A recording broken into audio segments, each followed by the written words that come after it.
BeastNet Podcast, sponsored in part by James Safety Services, OCR Buddy, and supported by the fitness community. Here we discuss all things fitness related, running, rucking, mental health and preparedness, and of course, obstacle course racing. Welcome to the BeastNet. Hey everybody, it's Pretty Mike, and today on the episode with me, I have with me Julie Phy. Julie, remind everybody who you are. Hey, Mike, thanks for having me on. I am the race director and president for Phoenix Race Obstacle Course Racing and Addicts Companies. Nice, and it's so amazing to have you on. How have things been going? It's been a little while since we talked. It has. It's been very, very busy. We're doing all kinds of different things now. Of course, we still do our obstacle course racing. We do a lot of road racing, and then I'm involved in a lot of some of the sportswear brands. So yeah, it's life, got married since the last time Yes, we chatted. which, And like I said, congratulations. So thank you, thank you. Jason's a And lucky guy. he is. And I'm lucky too. Now we're a family of Yes, 5 under one roof. So there's, been a little bit of an adjustment, but we're there. I'll be honest, I don't miss those days. I'm glad all mine have grown up and moved on. Always love to be at home. I always loved having them at home, but it was one of those things. It was just kind of one of those freeing feelings when all of a sudden. And I mean, as most people know, the day like our son said, "Hey, I'm moving out," we're like, "Cool, sell the house, let's go." And we left to Texas, so we're like, "We're out." So, um, yeah. So, what other stuff? I mean, what races do you got coming up?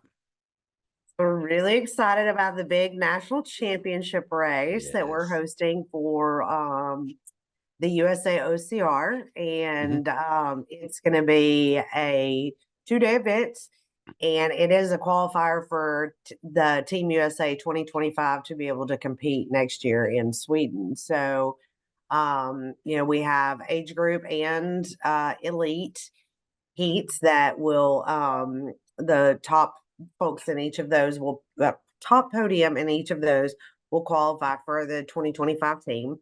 Then we also have the para heat, which we're very excited about, being the very first ever competitive para athlete OCR. Um, we have put a lot into that. We're really, really pumped to bring that to the sport. And then we have the 3K and the 15K. So they're on 2 different days.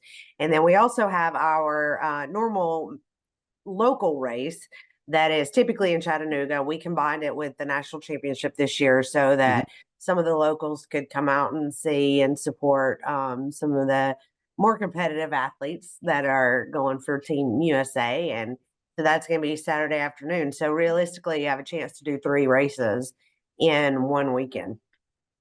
That's awesome. And I know the pair. I'm really excited about that when I talked to the OCR twins Yes, not too long yes. ago. Had them on, and D and Alex, and that was a blast. So it was a blast talking to them and finding out the rules and kind of how, which a lot of people don't think about that in the background when you set up stuff like this, like the OCR championships and all that, you have to set ground rules Yeah. for how things are going to go. So people are like, oh, hey, and that was one of the times to hear how the rules are being raised. Yeah, the schematics and the logistics and everything that has went into this event have been happening since February of this Mhm. year. We literally meet 5 times a month to work on the event and work on the rules and outlining everything that needs to happen in order to make this an event which is standardized and falls in line with the World Federation, which obviously the end goal for everything is to make OCR an Olympic sport and really bring the sport back to what it was in the early 2012 to 2015. Yeah. Which is amazing. And I mean, like I said, I love the organization of it because that was kind of the one things you saw quite a bit, you like I said, 2012, 2015, 2015, 2016 is when I really started getting into it. Um, but there was a huge gap between races. Like you'd go to one, I mean, I can remember a couple local ones you'd go to, and they weren't really local, they were, but and it was just Like I finished in 25 minutes. And I'm like, had a little bit of mud on me and finished in 25 minutes. I'm like, that's crazy. So then I go and do, some of the bigger races, and all of a sudden I'm out there for 5 hours doing, what was a 5K, you know.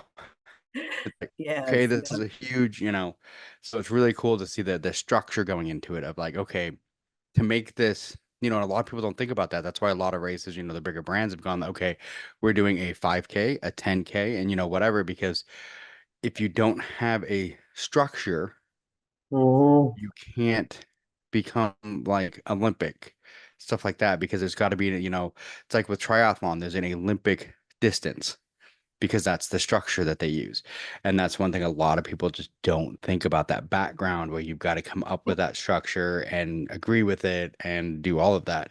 So kudos to all of you for putting in all that time to do that. Yeah, I think it's really going to come together to be an amazing event. It's not just a Phoenix race. I really want to highlight that aspect of it because we have, of course, our Phoenix obstacles, but we also have Mythic Race coming with obstacles, Bear Crawl OCR coming, Emerald Coast Mud Runs coming, Savage Race is coming. Warrior Tech is coming, Warex is coming. So, you're not coming to run a Phoenix race, you're coming to run a true national championship with all these brands coming together to give you a variety of events. Hmm. So, and I think that's going to be really exciting for some of the local folks that, our local Chattanooga event. Well, we'll see a lot of first timers, and we poll all of our racers. So about 54% of our first timers go on to run a Spartan or Savage race. So, Yeah. it's kind of a gateway into the sport when you have the local smaller races like that.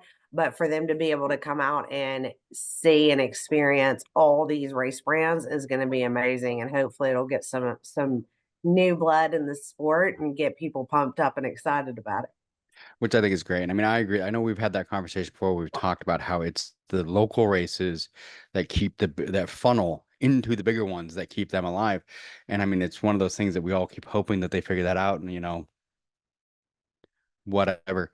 We won't go deep into that whole rabbit hole, but because that's how I started. I started with a couple local fun ones, ones that don't even exist anymore.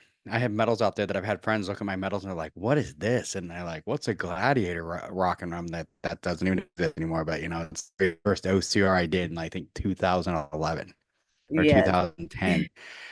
So there's a bunch of those that just don't exist anymore. But it's those little ones are the ones that fuel the big ones. So it's one of those things that I think people forget about.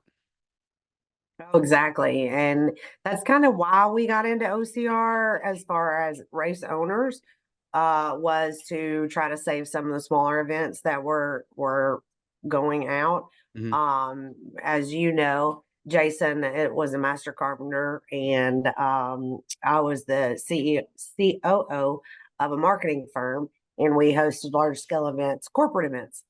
So it was, hosting a, as Joey calls it, cat herding, cat herding in the corporate world, and race directing is very similar. You have similar duties. It's just, I enjoy obstacle course racing a whole lot more than I do trade shows. So Oh worked yeah. out pretty well for me. But when we were given our first opportunity to take over a race and we built it, we just fell in love with it and knew immediately that's what we wanted to do.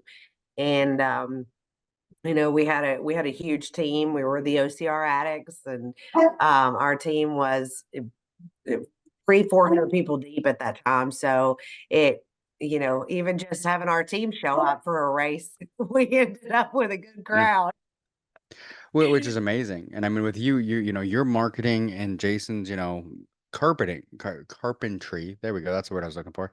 With those two combined, I mean, it makes a great team because you market it, you help direct it, you do all that, and then his brain comes up with these insane obstacles and doesn't just come up with them, he can put them together.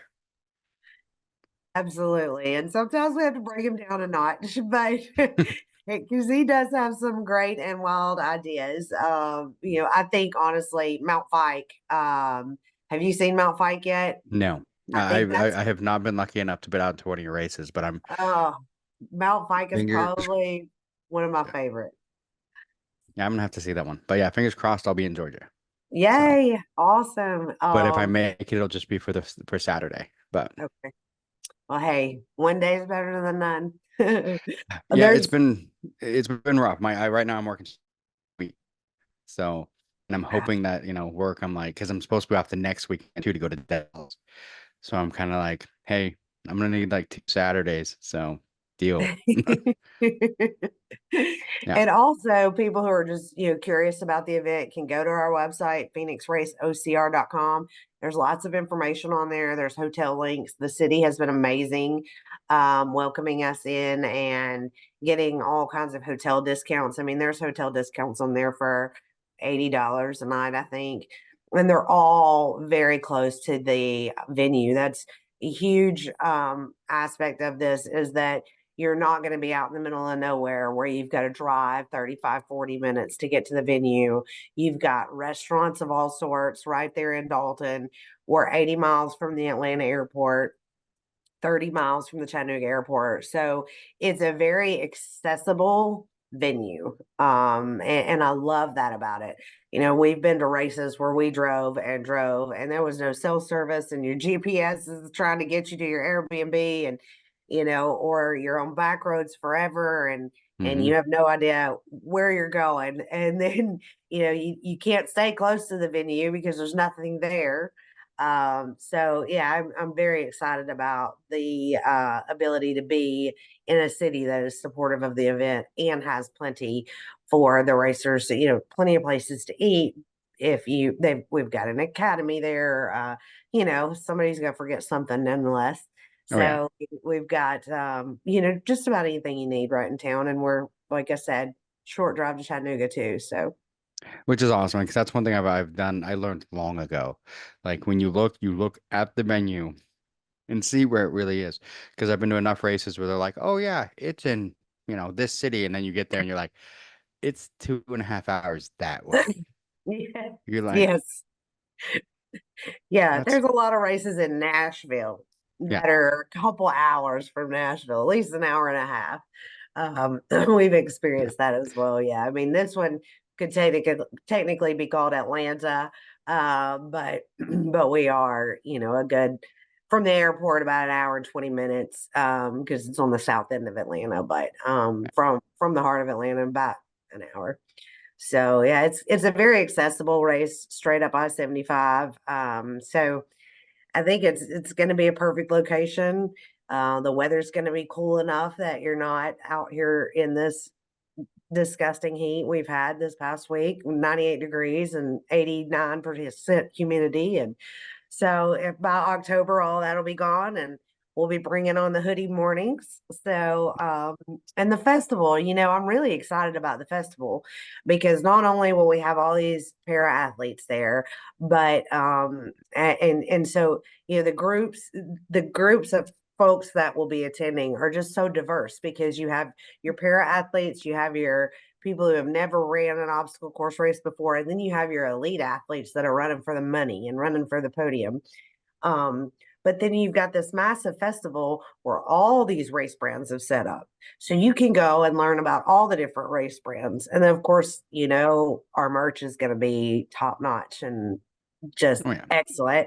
So we're going to have a great merch tent. All of that's already been ordered and got some awesome hoodies coming and some trucker caps I'm really excited about. So, it's just gonna be a fun atmosphere out there.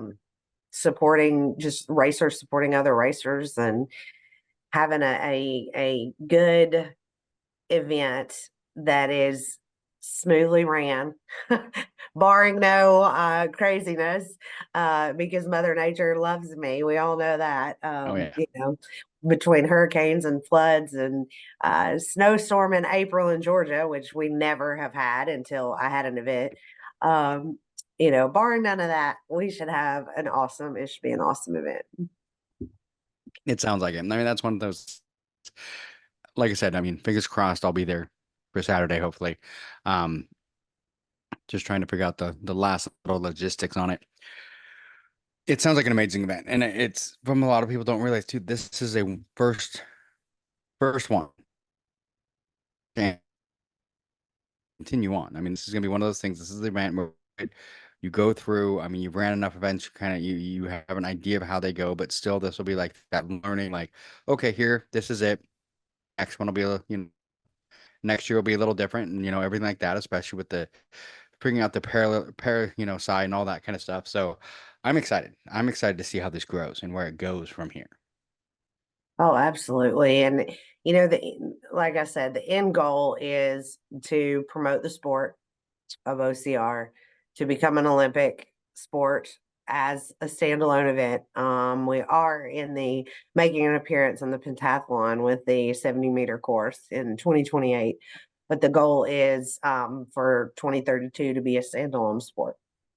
And that's why we're hosting national championships, and that's why we're having a Team USA. That's why we have World OCR and World Obstacle, and that's why all of this exists, is because that's the end goal for not just me here in Georgia, but worldwide. Mhm. I've been on a number of Zoom calls this week with people all over the world talking about the sport and how we can bring this to fruition, and this is a step in the right direction for that, for sure.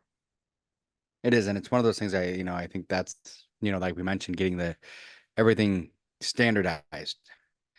And that becomes a little bit difficult too when you're not just talking USA, you're talking US, you're talking England. And it's one of those things that, I've heard like honestly, European, a lot of their OCRs are completely different. And I've heard good and bad both ways, but that they're completely different than what we do. A lot of people that have gone over there and they're like, oh, this isn't what I was expecting. This is a completely different type of thing. So and that's why we got to get them standardized. Say, okay, this is what I would see. Or just like we have standardized what a 5K is. A marathon is, 26.2 miles, Mhm. and those are standard distances. So, yeah. Yeah, and I think the big difference between what happens in races in America and races in European countries, especially, are insurance restrictions. The insurance restrictions after 2020 came down on us hard. And that was a reason a lot of brands, yes, 2020 was hard for everybody in every Hmm. industry, period. But even if you were still having events, your insurance was so high.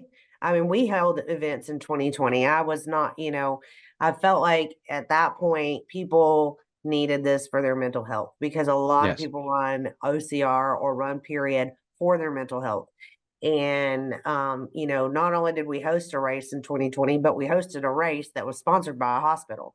So we did it carefully and safely. We were smart about it. We didn't put 300 people in the corral and tell them to go. But we had exponential insurance increases that year. We had to carry a COVID rider. And then in every event, when we go to buy our event policy, it's aside from our company policy, but when we go to buy our event policy, the COVID rates will determine if we have to carry a COVID rider too. So, the insurance in the US has become extremely expensive and extremely difficult for our industry. And I think that's one of the things that USAOCR eventually will bring to the table, just like USA Triathlon does, is some sort of insurance program, which would be wonderful for race owners. In the end, the racer will end up paying a membership fee to be. This is just my idea speaking. This is not the Yeah. committee speaking, but in the end, the racer will pay a membership fee for their insurance, but in reality, they're paying insurance anyway. You're Hmm. paying insurance at Spartan, Tough Mudder, Savage, My Race. You're paying insurance regardless. If my cost on the race is 65 and your insurance is $4, $69 is what you're paying. Hmm. And we've always tried to keep our races very reasonably priced, because that's one of the things that hurts so much. When I first started racing, I was a single mom of two and trying to keep up a household and pay the bills and travel and work, and um paying $150 to $200 for a race was tough for me. But it was also tough for me to take off work to go volunteer in order to race. So, there was a lot of balancing there where, sometimes I'd race and then volunteer so that I could race the next weekend. But so when we started our brand, that's one of the things that was really important to us, is for it to be affordable. Yeah. Like the most expensive, the national championship's a little bit different just because of the, you're getting a 15K. So that race is a little bit more expensive. I think it's 149 right now. But I do know that there is a code FALL, FALL, that's out right now, good through for a few days at least. And that'll save you 20%. And then most of our races cap out at $79 in the competitive heat and $69 for the open heat. So, we really try to keep it affordable, have good swag that fits, so that you typically wear a medium. You don't have to go in there and try to get a 2X. We do our very best to not ever run out of t-shirts. That's that's happened once to us ever, but you're a guessing game 100% on the t-shirts, because our shirts are different for every event, so we can't just carry them over. Yeah. And we try to give a great racer experience, period. And that is one of my top priorities as in our mission as a company, is for the racer to walk away with a great racer experience. Number one. Number two, be all inclusive so that anybody can do our race. It doesn't matter if you haven't got off the couch for more than 5 minutes, or if you are a para athlete, amputee, or the fastest runner there is out there. Anybody can do our events. It's all inclusive 100%. And as you know, we have an adaptive athlete services coordinator who takes care of any adaptive athlete that wants to come out and do the race, whether they have their own team and helpers or they need some assistance. He takes care of finding all that for them so that we can include everyone. And he's also doing that for the national championship race too, so that those athletes can come out and compete.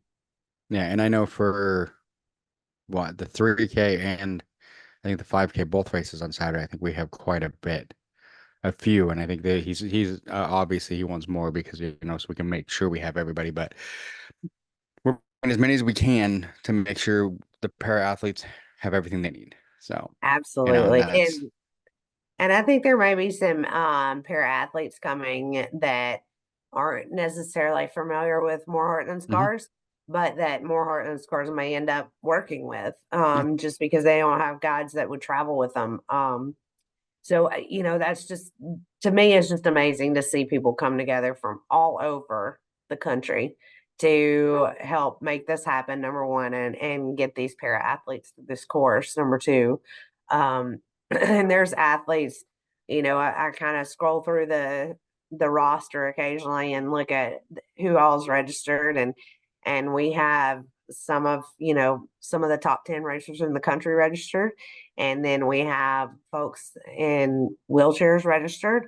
We have a number of amputees registered in that category. So all of that's just very exciting to me, to be able to bring all of that together in one place, and 2 days, 3 races.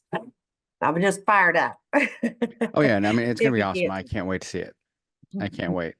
I know you put a lot of time into it, and I know there's been other people that have been helping and all that kind of stuff, but I think it's going to come together amazingly. So It is. It's going to be awesome. And the 5K will have a different finisher shirt and medal than the 3K and 15K, of course, because it is a different titled race. So, you're not going to show up, and if you run those 2 races on Saturday, you're not going to end up with 2 of the same medal and 2 of the same shirt.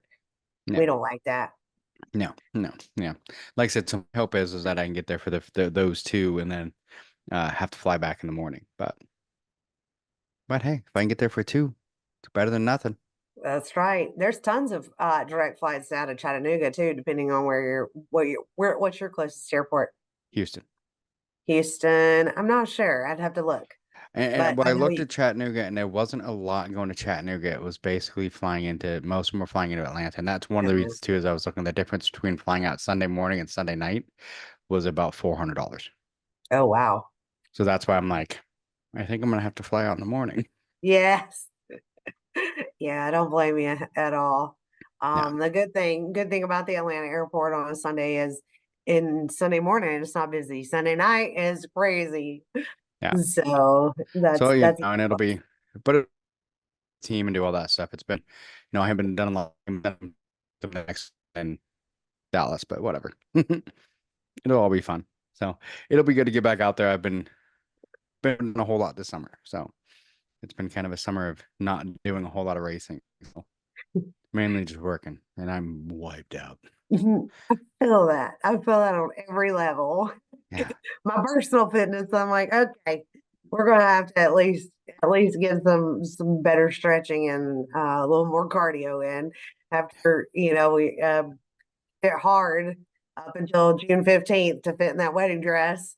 And then after that we went to Europe for a couple weeks and it was no holds bar. All oh the yeah, but the crazy thing is we would walk 18 to 20 miles a day. But I guess my body just wasn't used to eating like that and eating all you're walking down the street and there's all these cafes with these beautiful pastries and cheesecakes and I couldn't say no. It was my honeymoon. yeah, So yeah. gained You're a little supposed to weight on enjoy my that. honeymoon. Hey, if Yeah, you didn't gain a little weight on your honeymoon, you didn't do it right. that's right. That's right. But it was a little surprising with I think we logged almost 100 miles walking Yeah, in the 12 days we were there. So yeah, and there was 3 days where we didn't walk much at all. We did a motorized tour. So, it yeah. was a lot of walking, but we enjoyed That it. is a lot We of walking. we walked all over London, literally all over London. That's awesome. Someday I want to get there. It's beautiful. We really enjoyed it, and it was my second time there, and because I do a lot of business in London with a finisher shirts and that kind of thing. So I'd been over once before for that, but yeah, it is truly a beautiful place, and we got to see the king, so that was really cool. Oh wow, that is pretty cool. That's awesome. Yeah, for me, I'm only tired because my company since pretty much the beginning of June, I've been working 6 days a week, 10-hour days. Yes. Yeah. So, and it gets to you, and people don't realize how tired I am after work, and I don't want to come home and do any cardio. I don't want to just beat, but I got to get back into it because my plan is I'm doing the Ironman again next year. So I need to drop about 30 pounds and get back to where I should be so I can do the Ironman the correct way. So You can come to Chattanooga and do our Ironman. It's awesome. I always try to go out and support or volunteer. when, oh yeah, the Ironman out there. I've thought about it. I want to get the Galveston one out of the way, the half iron. I ain't ready for a full yet because I ain't that crazy. But the half iron at Galveston, get that done. I got it done last year, just not in the time I wanted. I want to get that under my belt, and then I think I'm gonna look into some of the other ones after that. Yeah, honestly, Chattanooga, like they just changed the bike route for Chattanooga, and I think there's 4,600 feet of elevation gain on that bike route. Yeah. And see, that's what So I got it's to get good. used to. Because Galveston, there was 120. Yeah, well, I mean, ours wasn't anywhere near that, and then Yeah. they changed it up for this fall race, and it's going to be massive. So, I'm looking forward to seeing how that turns out. Hopefully, it doesn't take out many folks, but yeah, Hopefully if you not. don't train for that altitude on the bike, that's going to be a toughie. But And that's the hard part living in Houston now. There's no altitude. Like one of my speaking of friends is like, altitude, "Hey, let's go up this hill. Let's go over here. It's a hilly trail." And I'm like, "It was 110 feet. Where's the hill?" yeah, you can expect some altitude for the national championship race. It is at Dugout Mountain, so there will be nice little some nice little inclines there, and you can probably expect to go up. And so it's not a Colorado mountain, it's not a Smoky Mountain, it's not even an Adirondack mountain. Our mountains aren't that big, but by the time you go up and down it several times, you're gonna feel like you've Oh yeah. climbed the Rockies. But the venue itself is beautiful. It's a historical preservation site. There was a Civil War battle fought there. And No. you'll literally run by the stone forts that were built more than 100 years ago for the Civil War. So, Wow. get a little bit of history in there too. So it's going That's to be, awesome. and the views from the top, they call it Buzzard's Roost, and just the views from up there are amazing. You can see several states from the top of that Wow. perch, the summit, if you will. It's not really That'll a be big enough awesome. mountain to call it a summit, but I felt like it was the summit when I got up to the top. So now you're scaring me. Oh no. Nah. That's what got You me need- when I went back to Washington in June. I did it's called the Seas, but I've never wanted to do it. I'm like, I don't want to do that one. And that sure. First one, it's 9 miles out, 9 miles back with 4,000 feet elevation gain. So I know, but I mean, I got to the top and the picture I have from the top is now the background. I love the picture. I've had people be like, you need to have that one like framed. And it's a beautiful picture at the top of this thing, but I wanted to die. There was snow at the top. So in the middle of June, I was playing in that's how high that went. That went. I'm like, this is insane.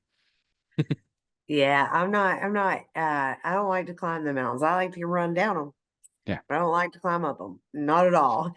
I've seen Jason struggle at Stratton Mountain too many times at World Championships to want to attempt anything like that. Yeah, that's things I do like about Houston. It's like no hills at all. Like when they say there's a hill, it's like it's a bump. So I'm like cool. Yeah. Because like I said, the Galveston Ironman, 54-mile bike ride, 120 feet elevation gain. That's only because there was a bridge. The whole Yeah. elevation gain was going up the bridge. Other than that, it was flat on the beach the whole way.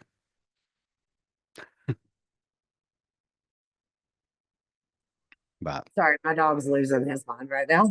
oh, it happens. My dogs do that too, but it happens. Had to mute real quick because he was losing his mind. Nobody's paying him attention. Oh yeah, Um, we have one like that. yes, he's 100 pounds of needy Yeah. boy. But sorry. So yeah, the that'll be interesting to see how the Chattanooga Ironman plays out with that elevation. And the the course at the national championships, the top to bottom, the elevation's only about 1,400, 1,500 feet. But you can rest assured Jason's not just gonna make you go up at once, especially Well, that 15K. yeah, I'm sure. Good thing I'll be gone before the 15K. Oh, And yeah. technical trails, like there is gonna be some pretty technical trails too, which I love. I love a technical trail. A boring trail, a flat trail is a boring trail to me. So I love the technical running. So I'm really looking forward to see what he comes up with on that. And um, the obstacle placement also is one of his huge fortes as far as knowing what muscle groups to tax and when to tax Yep. them, and sometimes back to back. Mm-hmm. So he's good at that. Yeah, I think we're gonna have quite a few rigs as well. So that's gonna be awesome. That'll be pretty cool. And that is one of those things that a good race director, when they're putting it together, a race designer, however you want to, when they're putting it together to put those obstacles that'll like smoke your arms through one thing, and then all of a sudden, like, okay, here's another one. Here's a hang obstacle, and you're like, oh no. So it's an obstacle that you've done 1,000 times and you've beaten so many times, but now you're taxed and your arms are smoked. Um, I've been there on a couple where all of a sudden it was ones that I'm like, I've done this, thousands of times without a problem, but I can't lift my arms. Yeah, he has definitely been known to put a farmer's carry before a rig.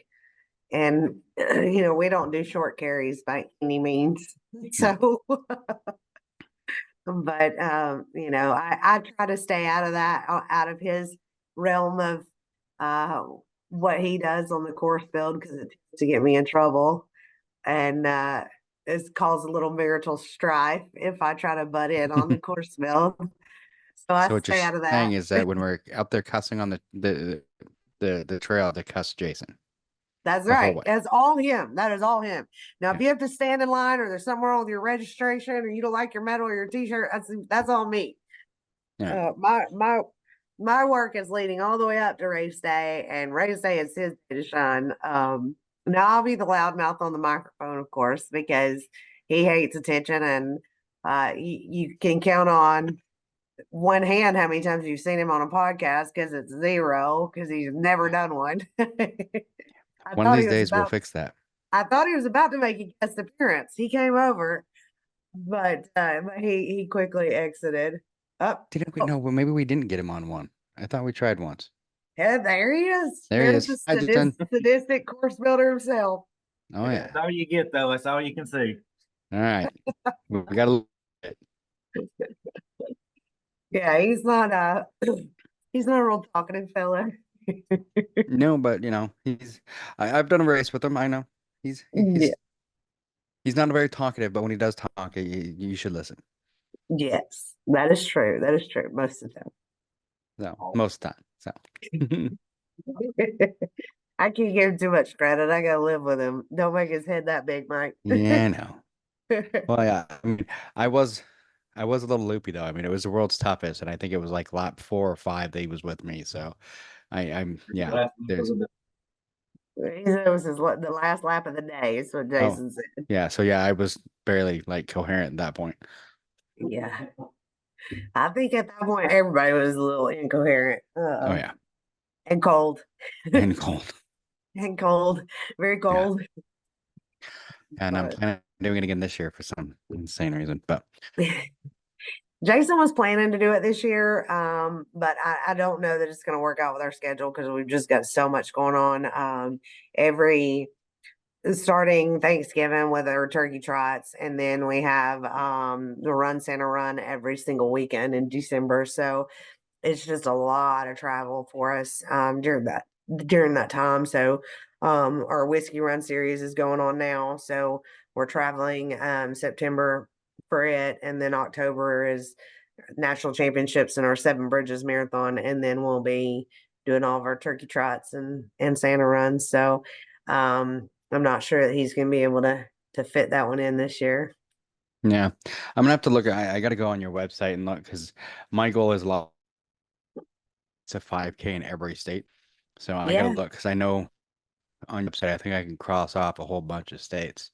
But Hey, if you're looking to do just a basic 5K in Georgia, you need to do the Dolly Dash.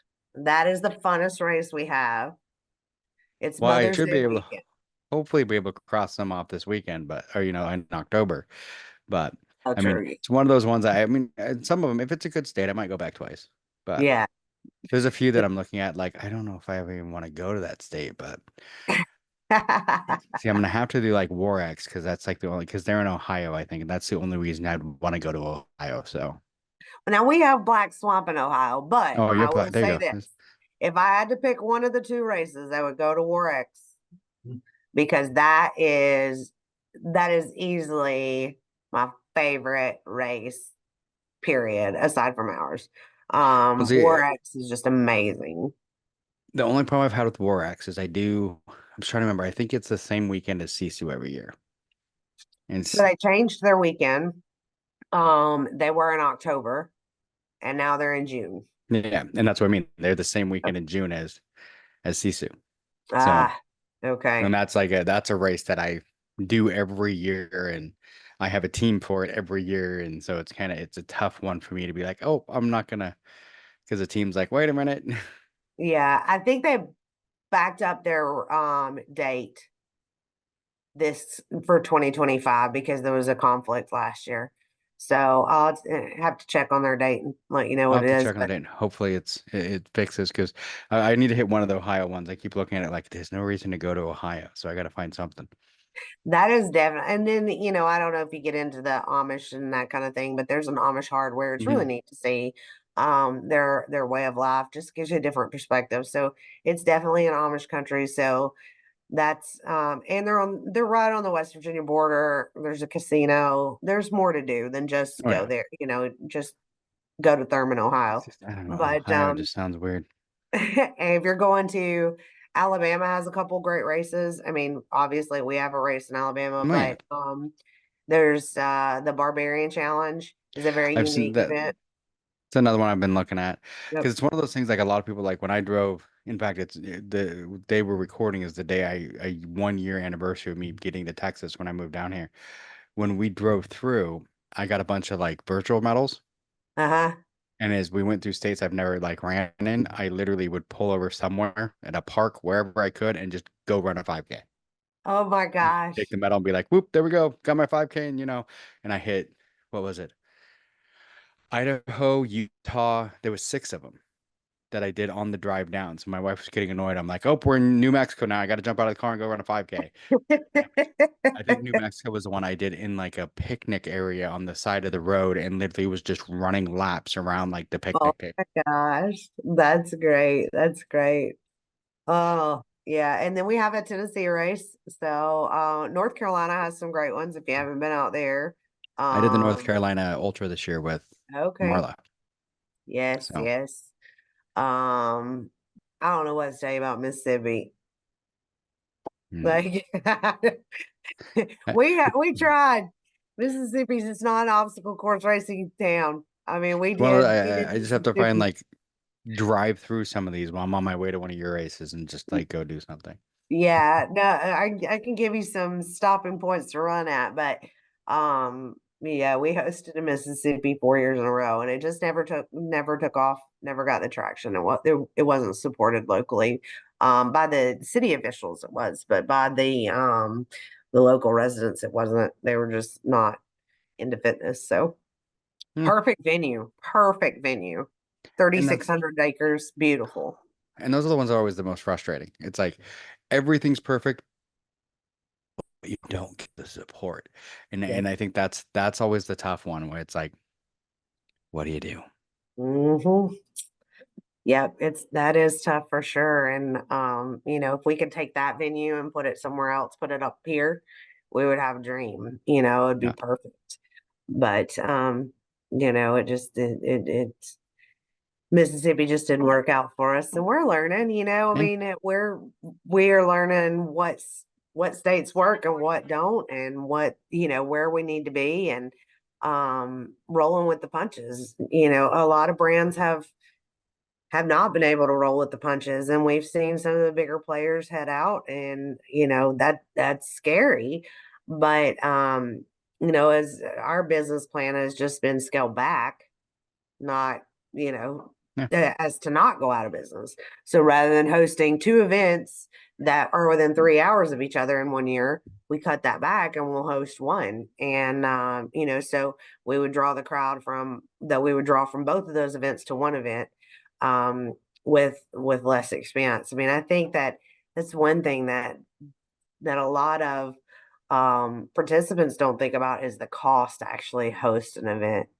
Oh yeah. It is through the roof. Well, Um, that was a big thing living in the Pacific Northwest when I still lived up in Seattle, and I give people all the time, why doesn't this race brand comes here? Why don't these I'm like, do you know how hard it is to get all of that equipment from where they are to where we are? And yeah, it's like, you don't really think about it till like when I drove from Seattle to to Houston, and I've done it twice now. It's a horrible drive, you know. yeah, But I can imagine there's a reason why some of the bigger races they have like, okay, this team covers this part of the United States, this team covers this part, because the shipment of all of that equipment, a lot of those bigger brands, when they pull up, they're pulling up with 3 or 4 semi trucks full of gear. yeah. And a lot of the And some smaller of them, brands, they can't afford that. Yeah. I mean, we don't do semis. We have a 26-foot trailer and a 14-foot trailer. And but now most of our events are built on site. So Hmm. like Ohio stays there. So we just take the 14-foot trailer with the rig, four-wheeler, and go. We don't leave our rig set up anywhere just because it's our showcase obstacle and we definitely would just die if something happened to it. So Yeah. it stays here. But we do take the 26-footer out if we have to, but it's mainly used to store obstacles in, and then we'll take it out for the national championship race just because we're gonna have to pull out every obstacle we own for 15K. Yeah. Because we definitely love a obstacle heavy race. We don't want to host a 15K with 15 obstacles. That sucks. Nobody wants to do that. No. No, and I mean, and that's what a lot of people, like we were saying, they just don't think of the cost of it. I mean, it's one of those things. That's too why you were mentioning the insurance, and everyone's like, why are the costs of these races going up? Because the insurance companies are gouging, and unfortunately, that gouging has to be passed on so that the company Mhm. can survive. And it's one of those things that just people don't see that. Yeah, and we've not had a price increase. We've never increased our prices, but our cost per runner has increased by $22. I mean, Yeah, that's insane. When you think about a $69 race and your cost per, and then our races start at $39 when they open. So, our cost per racer averaging in the mid 40s. Well, obviously that's mathing is not mathing, no, but we're doing everything we can to still try to keep our costs low and make it affordable for everybody because it's a tough economy for then everybody, it is. unless you're in pharmaceuticals. Yeah, that Americans fine. Or an insurance. Yeah. Insurance is doing good, pharmaceuticals are doing good. And if you have the right stocks, you're all right, you're set. But the rest of us are out here like, how are these groceries $500 every week? Yeah. It's insane. It's one thing that just kills me too. Like once we moved to Texas, it's like, the gas prices and everything down here. I'm like, oh my God. Like I had to Ooh, go back up to, Seattle a couple times this year to visit and do a couple races up there. And I went to fill up my Jeep and I'm like, oh gosh. Because it was like $4.20 a gallon. And I'm like, and of course, I'm like, I left the wrong vehicle in Seattle yeah. because I left my Jeep up there and it gets like 18 miles to the gallon. I've got a Forte down here that gets 40. And I'm like, I think I did that backwards. But Yeah. so Yeah. Yeah. it's just one of those things. And I mean, it's just the cost of things. And like, that's the other thing, gas. If you have to bring that, 26-footer, Oh your yeah. gas mileage just tanked because, Yeah. pulling all that weight and everything else. So, I mean, there's a lot of back expenses that people don't see. Oh yeah, and that I mean, like we did the math on driving it to Ohio because we the race truck is a F-350 and long bed extended cab. So the truck itself is like 25 foot long. Then you add the trailer behind it. So and it's diesel. So and diesel is a good bit more expensive than Yeah. gasoline now. Um so it you can easily run into $1,500 in diesel fuel just to get there. Hmm. Period. And then when it's a race that's not close to home, you have lodging expenses for us and build crew and everything else. So, yeah, I mean, it's the sport itself has suffered a lot of um price increases, just difficult things on race owners, Hmm. and I understand why a lot of people aren't carrying on. I really do. You right now, if you the folks who are race owners have a mad passion for this, period, because they're not making any money at it. Yeah. Not as not enough to sustain a full-time employment. No, Um, it's not. And I mean, that's one thing a lot of people like when I raced, when I was doing, so many races and, 15, something like that a year. Everyone's like, how do you afford it? I'm like, my wife doesn't race, but she always travels with me. So almost every race brand has a thing that if you volunteer, you get a free race. She volunteers, I get the free race. Yep.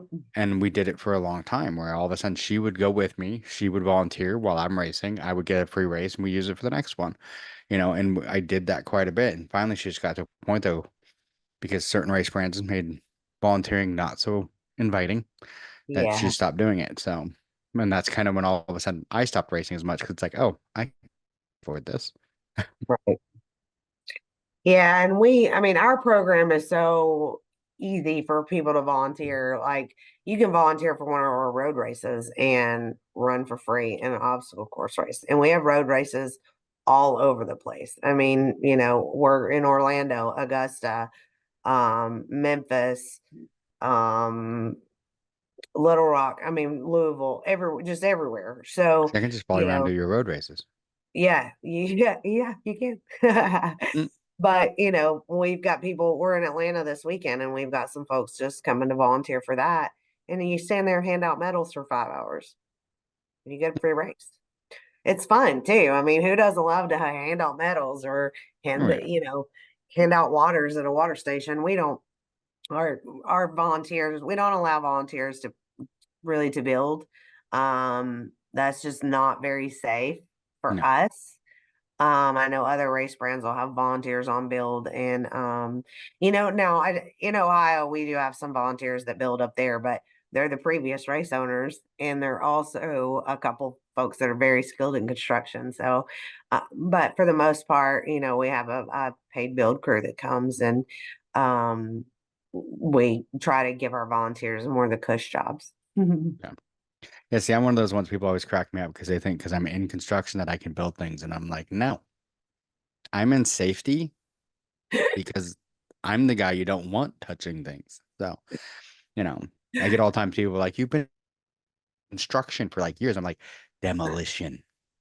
I can wreck anything you want. But, Yeah. and then I went into safety, and the safety, we don't work. We just walk around and say, stop being dumb. That's all we do. So put on your glasses, put on your hard hat. What are you doing? You Yeah, know, don't come to our build. no. Jason, he hates a hard hat. He was in commercial Mhm. construction for a very long time and wore a hard hat and Oh, yeah. safety glasses for a very long time. And so he's But I'll be honest, looking at most of what you'd be doing, I'm like, it's to protect your head from things above you. I mean, yes. in most cases, unless you're building the rig, there's nothing above you. Yeah. That's what always killed me. People are like, oh, put on your hard hat. I'm on the roof. What is this Yeah, protecting me from? he is an extremely skilled carpenter and woodworker, and the company that he left when he went full time with the race brand has called him on some special projects, and he went and helped him out on one of the owner of the company is building a lake house, and he asked Jason to come help out with the specialty trim, and Jason walked up in there in a pair of shorts, and they said, "Well, hey, Jimmy Buffett," because they're a corporate construction or a commercial construction company, and pants are the rule. But he's an independent contractor now, so Yeah. he Yeah. likes his shorts. Oh no, I get it. I love my shorts. I wish I could get away with it. I've thought about it, but as a safety guy, they look at me funny when I do things like that. Yeah, I'm sure. It happens though. You gotta have fun with it. I know the last That's company I worked at, I was known for I have a really big collection of Hawaiian shirts. And I would wear them to work all the time, and they were just random ones. Like I have ones that are like because from Seattle Seahawk fan, so I have Seahawk ones, I have Seattle Mariner ones, and then I have ones from like the All-Star game. But then I have my wife got me one, which is my Facebook profile, I think right now, where it's like Bigfoot carrying pink flamingos, and all sorts. Another one with a raccoon sitting on top of like a something with a carrying American flag. There's a bunch of random ones that I just love. So I got known for those quite a bit to wear those to work. So I love it. I love it's it. like you knew the safety guy was coming when you saw the Hawaiian shirt. I expect you to wear one to the national championships. I should. I'm thinking about it. I'm trying to figure out which one I would wear. So, because I did when I went to Sisu, that was a big thing. Because the big thing at Sisu, the big thing is the Bigfoot. So that's where I wore the Bigfoot carrying the pink flamingos when I got there. So Yes.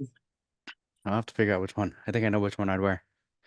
So I should You just also have to- briefly mention before we wrap up that you can still get your USA gear at legendborn.com for the event. So Legendborn, of course, is the official jersey sponsor of the national championships, with Scimitar Sports being the official finisher shirt and merch gear.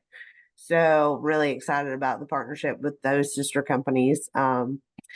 That's going to be some really good looking product. I can't wait to have that out. So you just can need to have me a specially made, Hawaiian shirt for yeah, for sure. I can hook it out. right on. That'd be amazing.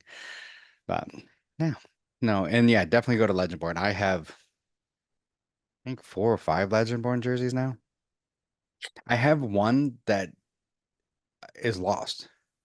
Oh no. I can't find, but it's one that I've had, God, for 7 years now. It was one of the very original, like, Legendborn ones from one of the teams that I used to be on, and for some reason, I just can't figure out where it was. I was hoping I'd find it when I unboxed everything after I got back down here, but I'm sure it's gonna randomly. I'll open a box and be like, "Oh, there it is." But I have what two or three BeastNet ones. I have more Heart Than Scars ones. So yeah, I think I need a USAOCR one though. Hey, I know we've got some really good looking USA ones right now. There's the OCR WC ones on there, but then there's also just basic USA and Team USA. So we did outfit Team USA that competed in Costa Rica a couple weeks ago. So they were looking really good. And our design team is just amazing. So I'm obviously a part of Legendborn as well, and Scimitar Sports. So got a lot going on in that arena. Oh yeah, you like we said before, you're busy. You're a busy person. You have a lot on your plate. So right on. Well, is there anything else you want to say to the listeners before we get out of here? And other than use code FALL, go to phoenixraceocr.com, click on the events tab, and go to the national championships and check it out.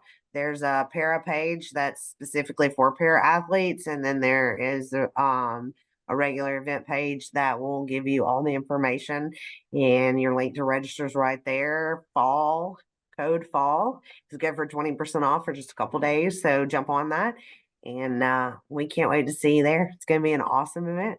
Sounds like it is. And while you're there, look at the other events That's that right. Phoenix raced and see what other ones might be close to you might want to go on vacation for, That's right. There's a Yeah, bunch of them. We do host in some really cool locations, especially that South Alabama. Me and the girls always make a beach trip out of that. So Yeah, like I said, there's a few states I want to hit, and I know if I look at your webpage, I'm gonna find those states that I'm missing. So because we don't have our full schedule out yet. So I'm our pretty full much missing schedule. everything east of me besides Florida and North Carolina now. Well, y'all have to come to Murder Creek in Alabama. It's pretty cool. It's fun. We don't have our 2025 schedule set yet, just because all of our permits haven't come back yet. But we should have that set pretty soon. Right on. Well, I can't wait to see where they're at and figure out where I'm going next year. That's right. All right. Well, as always, it's amazing talking to you, and I'm hoping You too. everything comes together correctly, and I see you in a couple weeks. Sounds great. Thanks, All right. Mike. Yep. Talk to you soon. See ya. Bye. Bye. Thanks for listening to the BeastNet podcast. If you haven't done it yet, find us on Facebook, like and share the podcast. Give us a review on iTunes or Spotify. All these things will help to expand the show in the future. Don't forget to subscribe and let us know what you think and what you'd like to hear.